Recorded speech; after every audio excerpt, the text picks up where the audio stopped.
Hello everyone, and welcome to this week's short video tutorial on Xiangqi opening theory. And this would be part number 66 from the free ebook that's available on the World Xiangqi Federation website. The link is given in the comments below. And for my viewers who still do not know, this book was part of a trilogy of books on opening theory that is regarded by many as the best books on Xiangqi opening in the 1990s and 2000s. There was a recent reprint. The second edition of the book is now out. I think it was last year or in 2019. I can't remember. So without further ado, let us begin. Pawn opening. And in this spot, black would counter with the horse opening, which is also another subtle opening. Now, because black had played h8 plus 7, red would go for the double-headed snake pawns opening, whereby red would try to hinder the development of the black horse. Now, in this situation, in this board, e3 plus 5 is played. Because both red had pushed both pawns, black would now try to develop this horse as an elephant eye horse. And the resulting formation is quite powerful. There are many hidden traps in this situation, but in this board, h8 plus 9 is also a possibility, whereby black would try to develop his left flank and go for the three-step tiger formation. Three-step tiger, and black would usually continue with r8 plus 4 to try to capture the pawn and gain some initiative. So these are some commonly played variations. Another variation, this variation is not advised because red would simply offer a trade of chariots, and black would still have trouble trying to deal with the double-headed snake pawns. So this is another commonly played variation, but in today's board, e3 plus 5 is played. Red goes down to develop his horses, his left horse, the elephant eye horse, and this will usually signal that black was prepared to play r1 equals to 3 for the elephant chariot. And in this spot, red decides to go for the trailblazer horse, or moving the horse to the riverbank so early in the game. There are two main reasons. The first would be after moving the horse to the riverbank, even if black played the elephant chariot, red could counter with c8 equals to 7 or even c2 equals to 7 to try to target this chariot. Another idea with playing h7 plus 6 is that black could continue with c2 equals to 6 to attack this horse. So this is quite a very the idea behind this move is sound, and because of this, black continues to advance his horse to become a cross palace horse, preparing to trade pawns. Now, this is the deceptive move that is discussed for this board. So, by playing h4 plus 6, black was now prepared to play p7 plus 1 and trade pawns. And if the pawns were traded, black would gain a tiger-headed horse, and the left horse would also be free to roam the board. And Red's initial intentions of playing p3 plus 1 would not be met. So at this point in time, there are two variations that are discussed. The first would be h6 plus 5, whereby red would capture the central pawn as planned. The other would be to play c8 equals to 5 for the central cannon. So in the first variation, h6 plus 5, red decides to be very proactive and go for h6 plus 5 to capture the central pawn and also threaten to capture the black horse. However, this is not a very good move because there is simply no backup for this horse once it enters enemy territory. So this is too brash and even imprudent. So, but these mistakes are quite often seen in beginner games because the beginner will focus on short-sighted gains rather than consider the whole picture. So instead of playing pushing a pawn, because the central horse would now threaten to would now protect this pawn, red develops his horse in this manner. Now this is a very powerful counter by black because now black would offer a trade of horses, and if red tried to push p5 plus 1, the pawns are not protected because red had not played e3 plus 5 or e7 plus 5. So once the horse gets to this position, he will be able to threaten to capture both pawns and then target the red cannon, or even go for various other attacks like the elbow horse, etc. So uh, red would try to salvage his situation, offering a trade of horses, hoping that black would play h7 plus 5 so that red could charge the pawn across the river. However, at this point in time, one might wonder, could black have fared better if he had decided to trade horses? The answer would be resounding no, because black would now advance his horse across the river, threatening to go for the elbow horse check and capture the red chariot. So red would have to defend in this manner, and black could now have successfully concentrated his material on this flank, targeting red's right flank. Red will have to defend, and black will continue his assault by playing c8 plus 4. And after a few moves, we can see that black had already pushed 2 pieces across the river. The red pawn formation is very unstable. This pawn would be a major weakness, and red would have not developed any of his chariots yet. So black would have seized the initiative from red and could now command a significant advantage in this situation. So that is why black cannot, red cannot or should not trade horses. Instead, p5 plus 1, although awkward, is much better than this variation. And as mentioned before, since the pawn was threatening to capture the black horse, red would simply play h5 plus 7, threatening to capture the cannon and also the red chariot. Red would counter in this manner, and black would choose to play a4 plus 5 instead of trading horses. Now a4 plus 5 has the added benefit, other than consolidating the central file, it has the added benefit of allowing black to develop his chariot 1 equals to 4.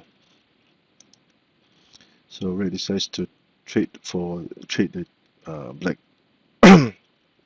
Red decides to trade material. Now, this horse would have played 1, 2, 3, 4 moves to trade for a black horse that only made 1 move. So the loss in tempi is very, very significant. Now, if red decided to retreat his horse h5 minus 4, let's say h5 minus 4, black can continue with c2 plus 3, targeting or applying a skewer here, and black would now gain a central cannon in this process, and black can be very satisfied with this outcome. So that is why h5 plus 4 is not a good idea, and instead red opted to trade horses, although it would result in a loss of tempo.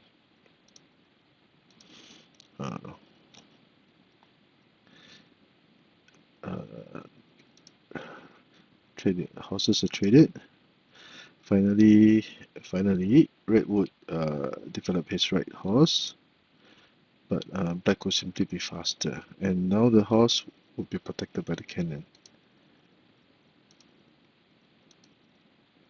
and a blockade will be formed. As can be seen, red would not have pushed any pieces across the river. The pawn formation is very weak, and black has many tactical options or possibilities to continue the game with. So black would have seized the initiative and be much better off in this situation. So returning to the position of discussion, after h4 plus 6 in the first variation, red decided to capture the central pawn, but this horse did not have any backup, and black had not developed any of his pieces back home, and this would result in a very sluggish or very poor coordinated position.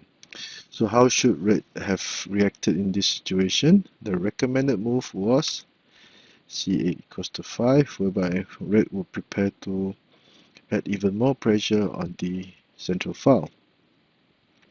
Now, because of c8 equals to 5, the option of black playing h6 plus 5 will now be negated, because if it moved, red could consider trading material, etc. And since this horse did not have any good places to move, black would now be left with a very congested position. So black will often try to continue with p7 plus 1, hoping to decongest his position.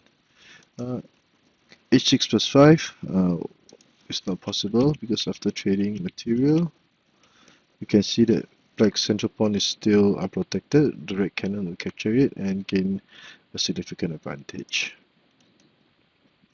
So at this point in time, black will try to trade pawns, but red would not have anything to do with it.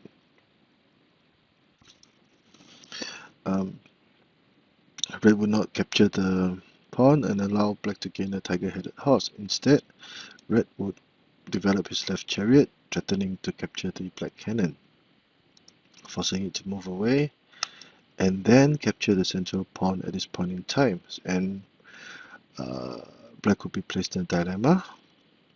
So the recommended move at this point in time would be to play h7 plus 6. It would not be a good idea to play h6 plus 5, because again, the presence of the central pawn would mean that black's horse would not be able to do much.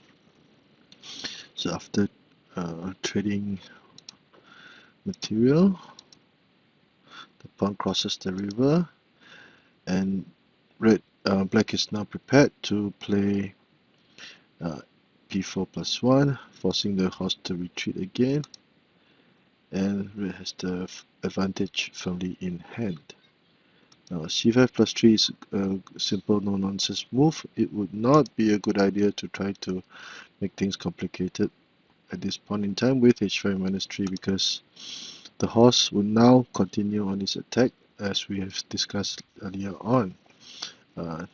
Once the horse was moved to this position, it would threaten the red chariot and also the red cannon at this point in time. So red would have to move his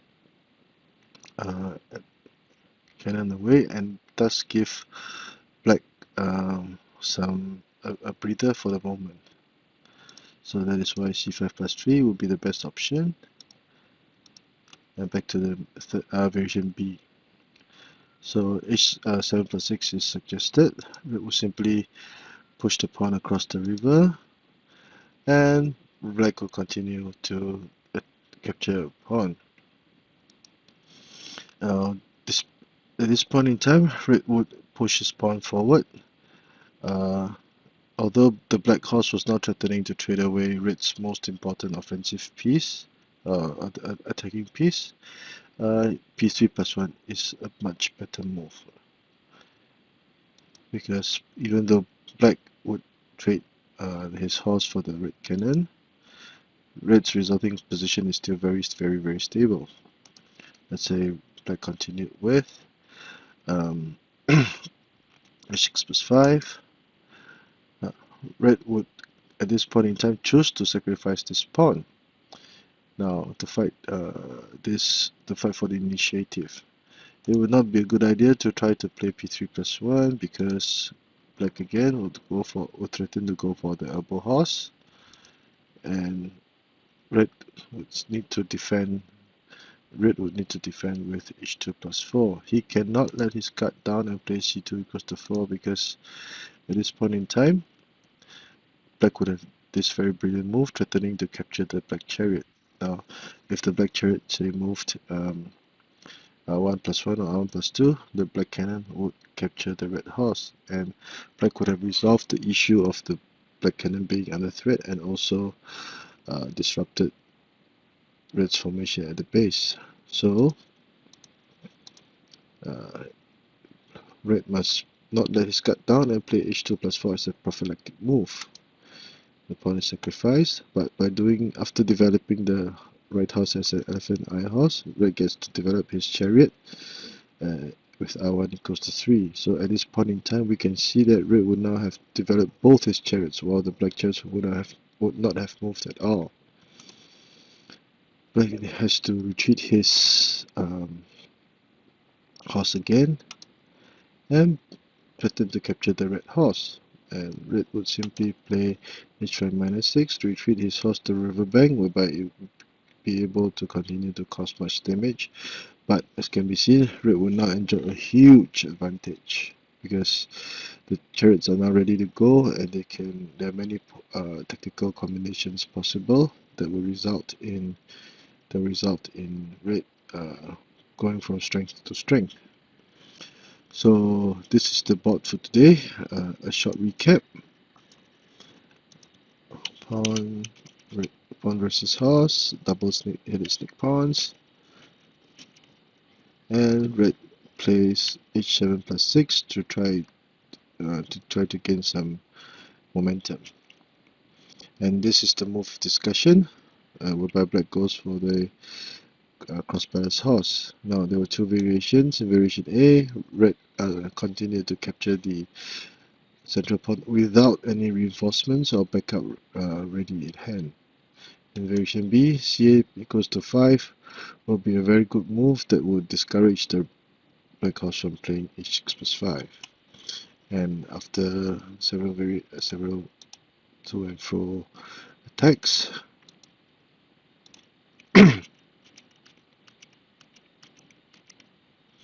red would sacrifice the pawn in order to develop his chariot, and red will enjoy a huge advantage. I hope you've enjoyed today's video. If you like the work that I've been doing and want to see more, please subscribe to my channel and give me a thumbs up. Thank you.